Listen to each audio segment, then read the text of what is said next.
ஆச்சி மசாலா. எந்த சமையலும் ருசி தேடும் ரகசியம். 20 ரூபாய். ரொம்ப டயர்டா இருக்கு. இயற்கையான டேட்ஸ், பாதாம், பிஸ்தா, கேஷு அண்ட் ஹனி கொண்டு தயாரிக்கப்பட்ட லயன் டேட் நட் பைட்ஸ். இனிமே கண்ணை மூடிட்டு கடலை எண்ணெய் வாங்கலாம். ஏன்னா மந்த்ரா கடலை எண்ணெய் இதயத்தின் தயாரிப்பு. வறுக்க, பொரிக்க, ஏன் எல்லா சமையலுக்கும் மந்த்ரா தான். மந்த்ரா கடலை எண்ணெய், அபார ருசி, ஆரோக்கியமான உடல் நலம்.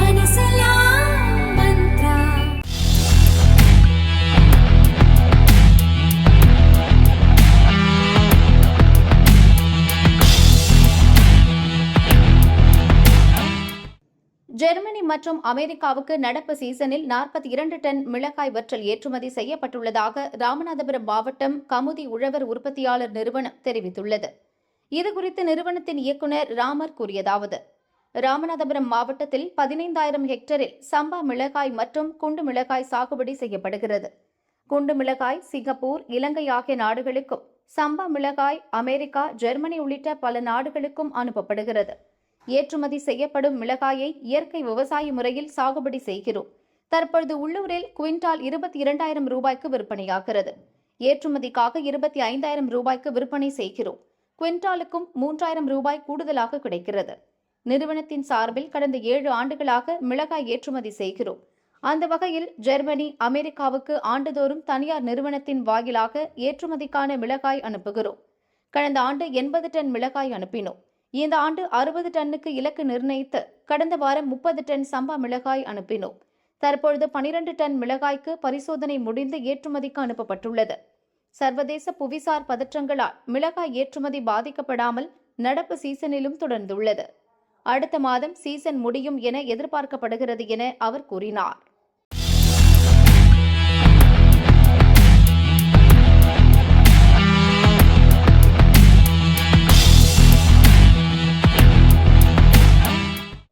சர்வதேச பதற்றங்கள் எதிரொலி கடல் காப்பீட்டு நிதியம் தொடங்கியது மத்திய அரசு.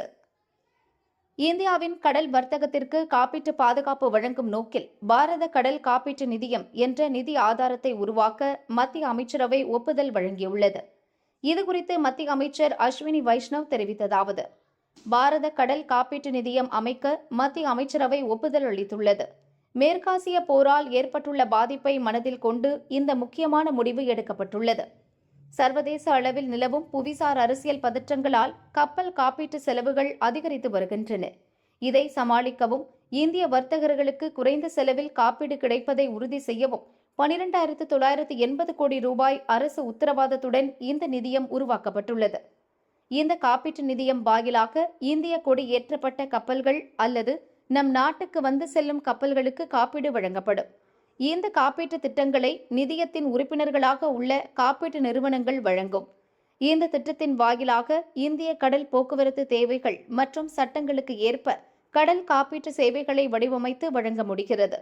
மேலும் கடல் காப்பீடு தொடர்பான நிபுணத்துவம், காப்பீடு நிர்வாகம் மற்றும் சட்ட நுணுக்கங்கள் உள்நாட்டிலேயே மேம்படுத்துவதற்கு திட்டம் வழிவகை செய்கிறது. இந்த திட்டம் 10 ஆண்டுகள் செயல்படும் வகையில் அமைக்கப்பட்டுள்ளது. தேவைப்பட்டால் அதை 15 ஆண்டுகள் வரை நீட்டிக்கவும் வாய்ப்பும் உள்ளது என அமைச்சர் தெரிவித்தார்.